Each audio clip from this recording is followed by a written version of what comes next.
पहला सुख निरोगी काया। सबसे बड़ा सुख होता है शरीर का स्वस्थ रहना, निरोगी होना। हम सब लोग चाहते हैं हमारा पाचन तंत्र ठीक से काम करे, हमारी बॉडी डिटॉक्सिफाई हो जाए, शरीर में मोटापा ना रहे, स्लिम बॉडी हो, ऊर्जा रहे, high blood pressure, cholesterol, heart की समस्याएं और कई प्रकार की समस्याओं से हमें निजात मिल जाए, ऐसा हम में से हर कोई चाहता है। शरीर को अगर स्वस्थ रखना है, बॉडी को डिटॉक्सिफाई करना है, तो उसके लिए बिना साइड इफ़ेक्ट के बहुत आसान सा एक उपाय होता है IF। IF का मतलब है इंटरमिटेंट फास्टिंग। यह इंटरमिटेंट फास्टिंग क्या है, कैसे मिलता है इससे शरीर को लाभ, कैसे होती है बॉडी डिटॉक्सिफाई, क्या है इसको करने का तरीका, इन सारे विषयों पर आज के इस वीडियो में चर्चा होने वाली है, इसलिए अंत तक ज़रूर बने रहिएगा। नमस्कार दोस्तों, मैं हूं मोहन योगी, आप देख रहे हैं निरोगी दुनिया चैनल।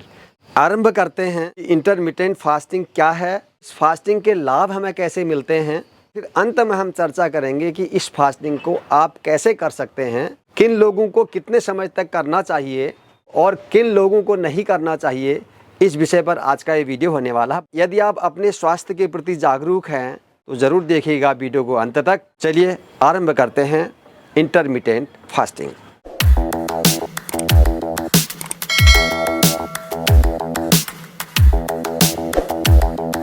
दुनिया के हर धर्म में, हर मजहब में उपवास का बहुत महत्वपूर्ण स्थान होता है। उपवास बहुत सारे लोग करते हैं, कोई साप्ताहिक उपवास करता है, कोई महीने में उपवास करता है, कोई किसी विशेष धार्मिक आयोजनों में उपवास करते हैं। लेकिन यहाँ एक बात महत्वपूर्ण यह है कि जब हम उपवास करते हैं, चाहे हम नवरात्र का उपवास करें, किसी भी धार्मिक आयोजन में उपवास करते हैं, हमारा वो आध्यात्मिक दृष्टि से किया गया उपवास, उस उपवास से कैसे हमारे शरीर के रोग दूर हो सकते हैं।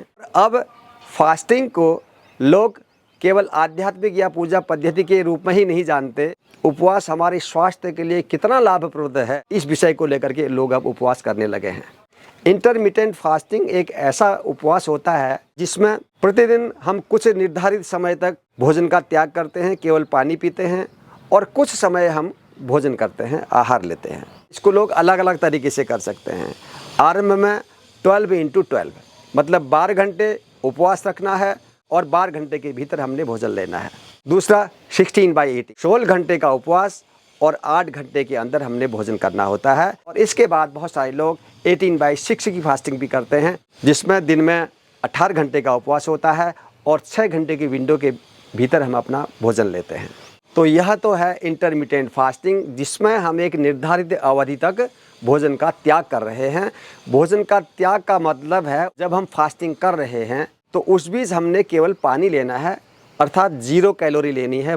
तो यह 16/18 विंडो की जो इंटरमिटेंट फास्टिंग है, इस उपवास से हमारा शरीर डिटॉक्सिफाई होता है, शरीर के भीतर की गंदगी साफ होती है, मोटापा शरीर से कम होता है, हमारा पाचन संस्थान ठीक से कार्य करने लगता है, हाई ब्लड प्रेशर, अधिक कोलेस्ट्रॉल का होना, हृदय रोग, स्ट्रेस आदि कई प्रकार के रोगों से छुटकारा मिल जाता है।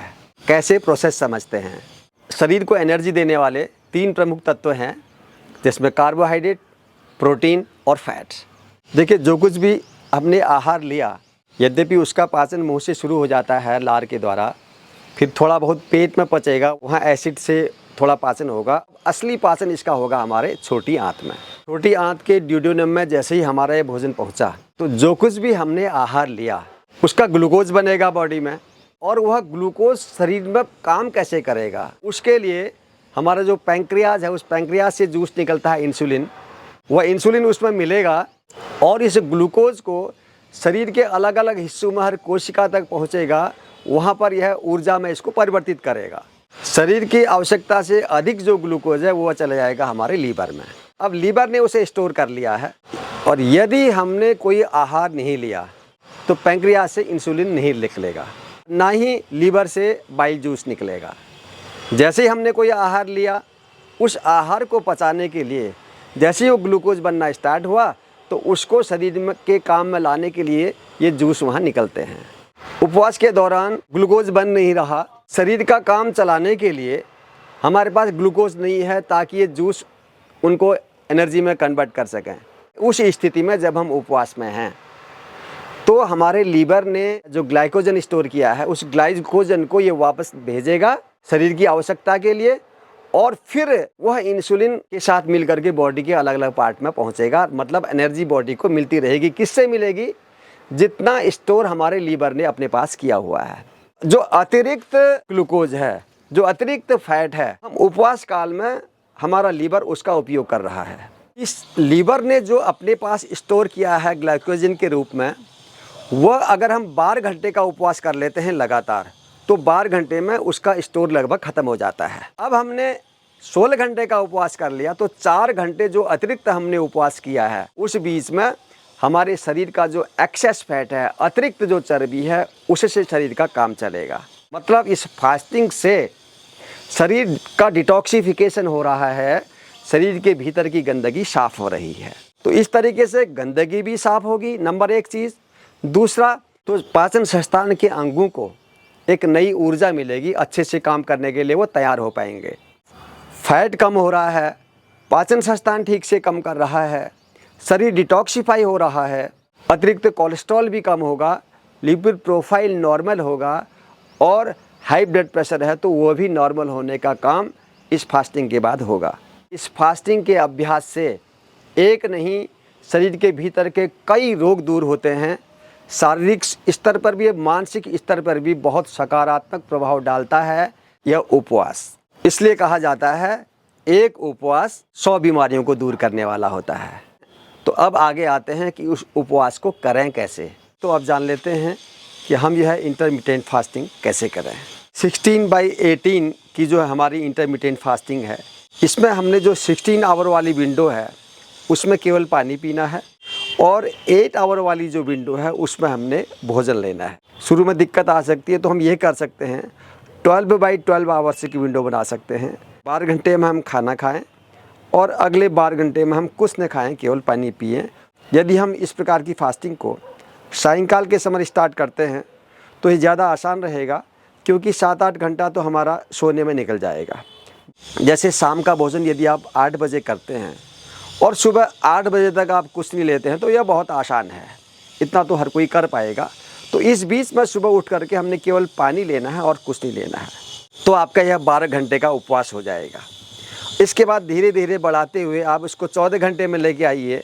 8 बजे रात को यदि आपने डिनर किया है तो अगले दिन 10 बजे आप ब्रेकफास्ट कीजिए, और उसके बाद आप 16 घंटे का उपवास कर पाएंगे। यदि आप शाम का भोजन 8 बजे लेते हैं तो अगले दिन का ब्रेकफास्ट आपने स्किप करना है, अगले दिन 12 बजे से पहले आपने कुछ नहीं लेना है। तो 16 घंटे का उपवास भी इतना कठिन नहीं होता है।